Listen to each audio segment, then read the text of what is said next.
ঢাকাই সিনেমার আলোচিত নায়িকা পরিমণি আবারও শিরোনামে, তবে এবার কোনো সিনেমা বা গ্ল্যামার্স ফটোশুট নয়, বরং ব্যক্তিগত জীবনের ক্ষোভ প্রকাশ করেই তিনি আলোচনায় এসেছেন। পরিমণির জন্মদিন সবসময় মিডিয়ার টপিক হতো, কিন্তু ছেলের জন্মের পর তিনি স্পষ্ট জানিয়েছিলেন নিজের জন্মদিন আর ধুমধাম করে পালন করবেন না তিনি, বরং সন্তানের জন্মদিন কি করবেন বিশেষ দিন। এবছরও তাই হলো। 10ই আগস্ট ছেলের 3য় জন্মদিনে তিনি আয়োজন করেছিলেন একান্ত ব্যক্তিগত পার্টি কাছের মানুষদের নিয়েই।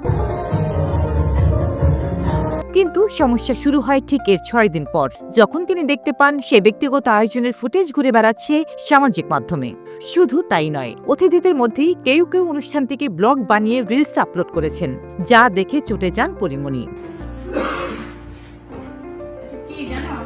ফেসবুকে ক্ষোভ ঝেড়ে পরিমণি লিখেছেন, আমার আনন্দে যাদের পাশে চাই তারাই প্রমাণ করেছে আমার জীবনে তারা মলমূত্র ছাড়া কিছুই না। আমার সন্তানদের জন্মদিনকে ব্যবসায়িক ব্লগে পরিণত করেছে কিছু উল্লুক। তিনি আরো বলেন, আমার বাচ্চারা কোনো ব্যবসায়িক উপাদান না, অথচ নিজের আয়োজনে আমি তা ঠেকাতে পারিনি। পরিমণি সরাসরি হুঁশিয়ারি দিয়েছেন, যারা মানুষের জীবনের অতি মূল্যবান সময়কে পাবলিক করে তারা আমার গালি খাবে, সামনে এলে 3 মিনিট থাপড়াবো। এর আগেও তিনি সতর্ক করেছিলেন সন্তানদের নিয়ে কন্টেন্ট বানানো যাবে না, কিন্তু এবার নিজের কাছের মানুষদের আচরণে ক্ষুব্ধ হয়েছেন এই নায়িকা।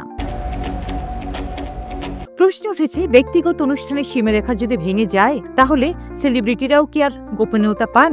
আপনার মতে পরিমণির ক্ষোভটা কি ন্যায্য, নাকি অতিথিদের দোষ কম ছিল? কমেন্টে জানাতে ভুলবেন না, আর ভিডিওটি ভালো লেগে থাকলে অবশ্যই শেয়ার করবেন।